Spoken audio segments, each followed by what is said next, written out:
Film की शुरुआत होती है मॉस्को शहर के एक होटल को दिखाने से, जहाँ पर एक लड़का ओलेग अपनी नई दोस्त के साथ बातें कर रहा था। अपनी तारीफ करते हुए बता रहा था कि मैं एक आर्मी ऑफिसर हूँ, मेरे पास बहुत पैसा है। ये सुनकर उसकी दोस्त काफी मुतासिर होती है। ये कुछ वक्त और साथ गुजारती है और जल्द शादी करने का फैसला करती है। खैर एक जगह एक प्लेन अभी उड़ान भरता ही है कि तभी अचानक उसका इंजन काम करना बंद कर देता है। सभी लाइट्स बंद हो गई थी, जिसके बाद प्लेन भी सीधा आके जमीन पर गिरता है। यहाँ पता चलता है कि न सिर्फ ये प्लेन बल्कि पूरी दुनिया के हालात अचानक खराब हो गए हैं। बिजली से चलने वाली चीजों ने काम करना बंद कर दिया है। सारी लाइट्स धीरे धीरे करके बंद हो जाती है और पूरी दुनिया ब्लैकआउट हो जाती है। मतलब लाइट ना होने से अंधेरा छा गया। लेकिन पूरी दुनिया में अभी भी कुछ जगह ऐसी थी जहाँ पर बिजली मौजूद थी, जिनमें एक मॉस्को शहर भी था। मॉस्को शहर में टीवी पर चल रही खबरों में बताया जाता है कि हमारा राब्ता पूरी दुनिया से कट गया है। किसी को भी कुछ पता नहीं चल रहा था कि शहर के बाहर के हालात कैसे हैं, और न ही बाहर वालों को पता था कि उनके शहर में अभी बिजली है। ओलेग भी खबर देख रहा था। उसे लगता है कि शायद ये टेररिस्ट दहशतगर्दों का हमला है। फिर अब जहाँ लाइट नहीं थी उन सारी जगहों को ब्लैकआउट एरिया, और जिन जिन जगहों पर लाइट्स थी उन्हें लाइट एरिया का नाम दे दिया जाता है। मॉस्को की गवर्नमेंट ब्लैकआउट एरिया की सूरत हाल का जायजा लेने के लिए बहुत सारे ड्रोन कैमरास वहाँ भेजती है, लेकिन रास्ते में सारे के सारे ड्रोन अजीब तरीके से गायब हो जाते हैं। जब सोल्जर्स वहाँ पहुँचते हैं तो वहाँ के हालात देखकर दंग रह जाते हैं। दरअसल जब ब्लैकआउट हुआ तो यहाँ की सब जानदार चीजें जैसे कि डॉग्स, बिल्लियाँ, मछलियाँ, यहाँ तक कि इंसान भी बड़ी अजीब तरीके से मारे गए हैं। हर जगह लाशें ही लाशें बिखरी पड़ी थी। लग रहा था जैसे कुछ ही पल में ये पूरी जगह कब्रिस्तान बन गई हो। सोल्जर्स अभी छानबीन कर ही रही थी कि तभी एक अनजान आदमी एक सोल्जर पर हमला कर देता है। उसे पूरी तरह जख्मी करने के बाद उसके हथियार लेकर बड़ी स्पीड में वहाँ से भाग जाता है। सब उस पर गोलियां भी चलाती हैं, लेकिन उसे कुछ फर्क ही नहीं पड़ रहा था। एक भी गोली उसे नहीं लगती, बस भागता ही जा रहा था। ये देखकर सभी सोल्जर्स को काफी हैरानी हुई। वो अंदाजा लगा लेते हैं कि ये आदमी कोई आम इंसान तो नहीं लग रहा, और अगर ये सच में कोई आम इंसान नहीं है तो बहुत खतरे की बात है। और अब ऐसे ही एक महीना गुजर गया। किसी को भी हालात के बारे में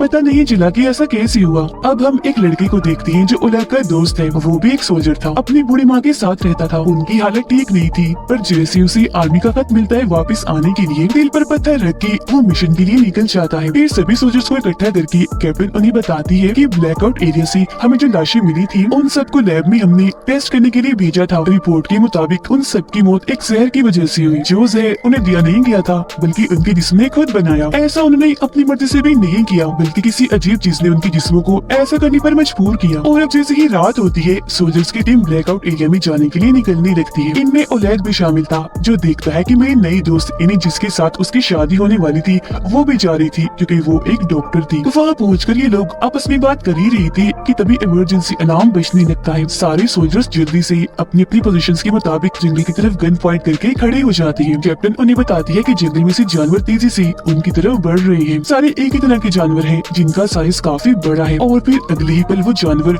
सोल्जर्स पर झपट पड़ती है। बुरी तरह हमला कर दिया था। सोल्जर्स भी अपने बचाव में अंधाधुंध गोलियां चलाने लगती है। अगली सुबह बहुत बुरे हालात दिखाए जाते हैं, क्योंकि बहुत सारे सोल्जर्स मारे गए थे। वो लोग देखते हैं कि हमला करने वाले जानवर जंगली भालू थे, पर उन लोगों को ये समझ नहीं आ रही थी कि भालुओं ने झुंड बनाकर हमला क्यों किया, क्योंकि वो कभी भी ऐसे नहीं करते। ओलेग भी हमले में जख्मी हो गया था। उसकी दोस्त क्योंकि डॉक्टर थी उसका इलाज कर रही होती है। अब शहर के एक हॉस्पिटल में एक लड़का दाखिल था। वो बेड पर लेटा था। उसकी तबीयत अचानक खराब होने लगी। दरअसल जब से ब्लैकआउट हुआ उसके साथ तभी से अजीबोगरीब हो रहा था। उसे बहुत सी अनजान लोगों की आवाजें सुनाई देती थी। एक आदमी जिसके बाल नहीं थे हमेशा उसे तंग किया करता था। असल में ब्लैकआउट के होते ही इस लड़की के पास सुपर पावर्स आ गई थी। उसके पास अलग ही तरह की ताकतें थी। उसकी आंखें जैसे ही खुलती है अपने सामने वो एक लड़के को पाता है। लड़का उसे बता रहा था कि मैं तुम्हारा दोस्त हूँ, जरूरी जानकारी तुम्हें देने आया हूँ। दरअसल ये जो हालात पूरी दुनिया में हुए हैं वो अजीब तरह की लहरों के हमले की वजह से हुए हैं। ये 3 तरह की लहरें हैं। पहली लहर में सभी बिजली से चलने वाली चीजें खराब हुई, दूसरी लहर में सभी जानदार चीजों का खात्मा हुआ, और तीसरी लहर से तो सबसे ज्यादा तबाही होगी, क्योंकि इसमें ये खतरनाक लहरें यहाँ के लोगों को पपेट कठपुतलियां बनाकर इस्तेमाल करेगी, अपने कंट्रोल में करके अपने ही लोगों पर हमला करवाएगी। जिसका मतलब था कि ब्लैकआउट एरिया में अभी भी लोग जिंदा बचे थे। अब उस बीमार लड़के को उसकी कुछ समझ नहीं आई, उल्टा वो घबरा गया था। गार्ड को आवाज लगाता है ताकि वो इस लड़के को यहाँ से बाहर निकाले, लेकिन जब गार्ड अंदर आती है तो उन्हें वहाँ कोई भी दिखाई नहीं देता, क्योंकि वो तो अपने दिमाग में ही उससे बात कर रहा था। जिस्मानी तौर पर वो कमरे में मौजूद था ही नहीं।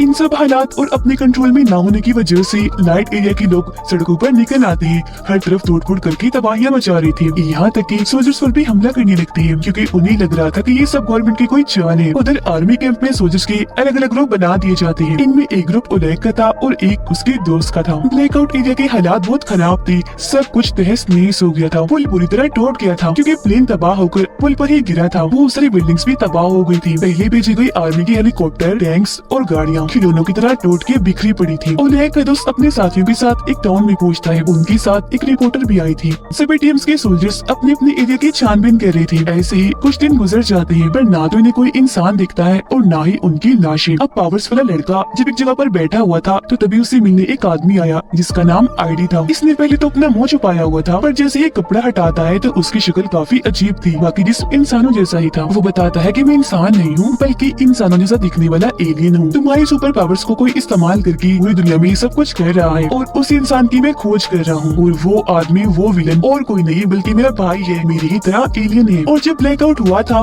तुम ब्लैकआउट एरिया और लाइट एरिया के बीच में फंसे हुए थे। यही वजह है कि आज ये ताकतें तुम्हारे पास है। लड़का कुछ समझ पाता है इससे पहले ही कैप्टन और उनके सोल्जर्स वहाँ पर आ जाते हैं। आईडी पर गन तान देते हैं लेकिन चालाक आईडी कैप्टन के सोल्जर्स के दिमाग को अपने कंट्रोल में कर लेता है, जिससे सोल्जर्स को कैप्टन दिखने लग जाता है आईडी और आईडी दिखने लगा था कैप्टन। मतलब रूप बदल के दिखने लगे थे, जिससे होता ये है कि सारी सोल्जर्स असली वाले कैप्टन पर ही गन तान देते हैं। आईडी कैप्टन को कहता है कि अगर तुम्हारे इंसानों को कोई बचा सकता है तो वो सिर्फ मैं ही हूँ, तो इसीलिए जरा शांत होकर मेरी बात सुन लो जो मैं बताना चाहता हूँ। ये सुनकर कैप्टन उसे इंक्वायरी रूम में ले जाती है। आईडी उसे बताता है जैसे आप लोग अपने इस प्लेनेट जमीन पर रहती हो, हम भी ऐसे ही अपने प्लेनेट पर रहते हैं। हमारी ये खूबी है, काफी साल गुजर जाने पर भी हम बूढ़े नहीं होते और न ही मरते जब तक कि कोई हमें मार ना दे। जल्दी हमारे प्लेनेट का सूरज तबाह होने वाला है, इसीलिए अब हमें एक नए प्लेनेट की तलाश है। और क्योंकि तुम्हारे प्लेनेट को चुना गया इसीलिए मुझे और मेरे भाई को यहाँ भेजा गया ताकि हमारे बाकी लोगों को यहाँ लाने के लिए हम जमीन को अच्छे से तैयार कर दें। सबसे बड़ी बात, जमीन पर सभी पुरानी चीजें जैसे कि पिरामिड जैसी चीजें 2 लाख साल पहले हम एलियंस ने ही बनाई थी। और हाँ, मैं अच्छा हूँ, मेरा भाई बुरा है, वो आप सबको खत्म करना चाहता है लेकिन मैं नहीं चाहता कि वो ऐसा करे, मैं उसे रोकना चाहता हूँ। अगले 48 घंटों में हमारी काफी बड़ी स्पेसशिप जमीन पर आने वाली है और उससे पहले मेरा भाई ब्लैकआउट एरिया के इंसानों को पपेट यानी कठपुतली के तौर पर इस्तेमाल करेगा तो मैं लोगों का खात्मा करने के लिए। यानी उस लड़के ने तीसरी लहर की जो बात बताई थी वो सच थी और वो लहर आईडी का भाई ही बना रहा था। कैप्टन उसकी सारी बातें सुन तो लेती है पर उसे यकीन नहीं होता। दूसरी तरफ ओलेग के दोस्त की टीम को अपने एरिया में एक जख्मी बच्चा दिखता है जो बहुत ही अजीब बर्ताव कर रहा था, गुस्से वाला। ये लोग उसकी मदद करते हैं, सवाल जवाब करने लगते हैं जानकारी लेने के लिए, लेकिन तभी बच्चा एक सोल्जर की गर्दन में चाकू घुसाकर बहुत बुरी तरह उसे मार डालता है और हद से ज्यादा गुस्से में आकर कंट्रोल से बाहर हो गया था, जो देखकर ना चाहते हुए भी ओलेग के दोस्त को बच्चे को गोली से मारकर उड़ाना ही पड़ता है। यही देखकर रिपोर्टर काफी घबरा गई। अब जैसे ही रात होती है, ब्लैकआउट एरिया की वो सारे पपेट जो आईडी के भाई के इशारों पर नाच रही थी सोल्जर्स की सभी टीम्स पर हमला कर देती है। सोल्जर्स भी अपने बचाव में उन पर अंधाधुंध गोलियां चलाती हैं। पपेट्स की तरफ से भी लगातार हमला हो रहा था तो दोनों साइड से एक काफी बड़ी जंग छिड़ जाती है। ओलेग के दोस्त के बहुत सारे लोग मारे गए थे। मदद के लिए वो आर्मी कैंप की तरफ गन चलाता है। उसके अलावा सोल्जर्स के 2 और ग्रुप ने फ्लेयर गन चलाई, जो देखकर आर्मी कैंप वाले बेचारे परेशान हो जाते हैं कि अब हम किसकी मदद को जाएं। इस सारी सूरत हाल के बारे में जैसे कैप्टन को बताया जाता है उसे यकीन हो जाता है कि आईडी सच बोल रहा है क्योंकि उसकी बातें सच साबित हो रही थी। कैप्टन के पास और कोई रास्ता नहीं था तो आईडी की मदद लेने के लिए वो राजी हो जाती है।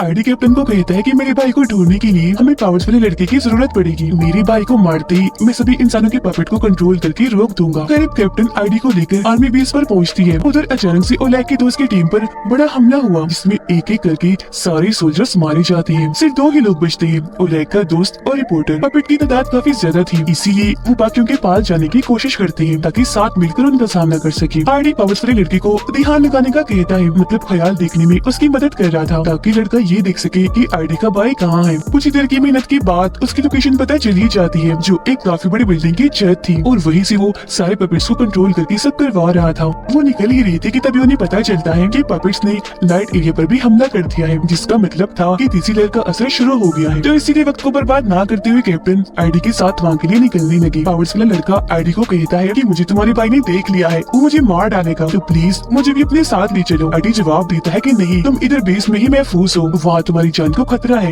यही रहो। ये कहने के बाद वो कैप्टन के साथ निकल जाता है। वो लोग बेस से अभी थोड़ा दूर आए ही थे कि आईडी के भाई को पावर्स वाले लड़के की लोकेशन पता चल जाती है, यानी कि इस वक्त वो आर्मी बेस में है। उसे मरवाने के लिए वो अपने बहुत सारी मिसाइल भेजता है। बेस के सोल्जर्स मिसाइल को रोकने की कोशिश करते तो है, पर कोई फायदा नहीं होता क्योंकि वो बहुत ही ज्यादा थी और कैप्टन की आंखों के सामने ही उनकी पूरी आर्मी बेस तबाह हो जाती है। बदकिस्मती से सभी सोल्जर्स, पावर्स वाला लड़का सब मारे जाते हैं। ये देखकर कैप्टन को बहुत गुस्सा आया और दुख भी हुआ। वो आईडी पर गन तान देती है, कहती है कि तुम ये सब पहले से ही जानती थी, है ना? तो फिर उस लड़के को वहाँ छोड़कर ये घटिया हरकत क्यों की? आईडी कहता है कि सिर्फ हमें कुछ लोग ऐसे हैं जो बाकी इंसानियत को बचा सकते हैं, और वैसे भी मेरे भाई को पावर्स वाले लड़के की लोकेशन पता चल ही जानी थी, और अगर हम उसे साथ रखते तो अब तक हम भी मारे गए होते। इसीलिए मजबूरन मुझे ये कदम उठाना पड़ा। अगली सुबह ओलेग को अपने दोस्त और रिपोर्टर मिल जाते हैं। एक दूसरे को जिंदा पाकर दोनों बहुत खुश थे, गले मिलते हैं। बाद में कैप्टन भी अपने सोल्जर्स के साथ यहाँ उनके साथ शामिल हो गई और अब वक्त को बर्बाद ना करते हुए ये सभी उस बिल्डिंग के लिए निकल जाते हैं जहाँ पर आईडी का भाई सब पपेट्स को कंट्रोल कर रहा था, लेकिन रास्ते में वो पपेट्स इनका रास्ता रोकने की कोशिश करती है। सोल्जर्स उनकी जान की परवाह ना करते हुए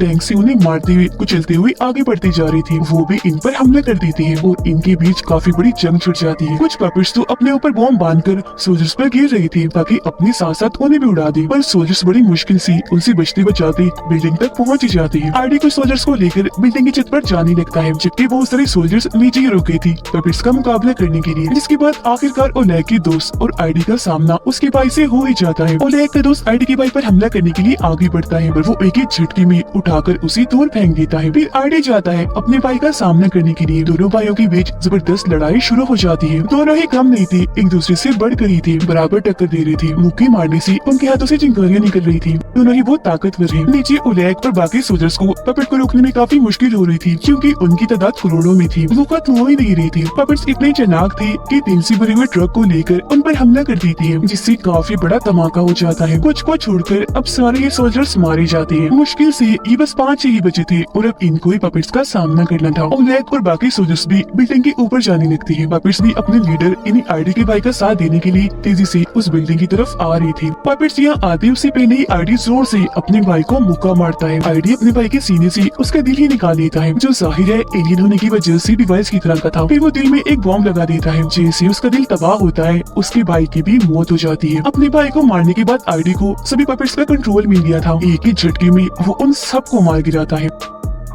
अब वो सारे लोग जो जिंदा बचे थे इस जंग में जीत तो गए थे, पर उन्हें कोई खुशी नहीं थी क्योंकि वो जंग ही ऐसी थी जो जिंदा बचे थे, जबकि करोड़ों की तादाद में बेगुनाह लोग सड़कों पर मरे पड़े थे। कीड़े मकोड़ों की तरह पूरी ही दुनिया का दिल हिला देने वाला सीन था। आईडी सबको बताता है कि इंसानों में प्यार और रहम नहीं है। तुम बहुत ही खुदगर्ज हो, सिर्फ अपने बारे में ही सोचते हो। यही वजह है कि मेरा भाई तुम सबको मारना चाहता था ताकि एलियंस यहाँ सुकून से रह सके, लेकिन मेरा मकसद कुछ और ही था। और अब यहाँ वो सबसे बड़ा राज खोलता है कि मैं इंसानों की मदद इसलिए करना चाहता था ताकि इंसान मुझे अपना मसीहा समझ ले, यहाँ तक कि अपना गॉड ही समझने लगे। तब लड़का गुस्से में आईडी से कहता है कि तुम सब कुछ पहले से ही जानती थी, तो फिर ब्लैकआउट होने से क्यों नहीं रोका? आईडी जवाब देता है कि अगर मैं वो रोक देता तो किसी के भी दिल में मौत का डर ना होता, मेरी बात का कोई भी यकीन ना करता, और वैसे भी तुम लोग काफी हो आबादी बढ़ाने के लिए, जिन सबका मसीहा गॉड मैं हूँ। अगर बाकी लोग मर भी गए तो मुझे परवाह नहीं, जिसका मतलब था कि ये भी अच्छा नहीं है। शुरू से अब तक ये बस अपना ही फायदा देखता आ रहा है। ये सुनकर सब लोगों को बहुत गुस्सा आने लगा। ओलेग की दोस्त उस पर गन ही तान देती है। तब ओलेग का दूसरे दोस्त उसे ये कहते हुए मना कर देता है कि गन नीचे करो, इसके जैसी लाखों आ रही है, इसे मारोगी तो उन बाकियों को कैसे रोकोगी? इसका जिंदा रहना बहुत जरूरी है। वो बात कर ही रही थी कि तभी लड़का चाकू से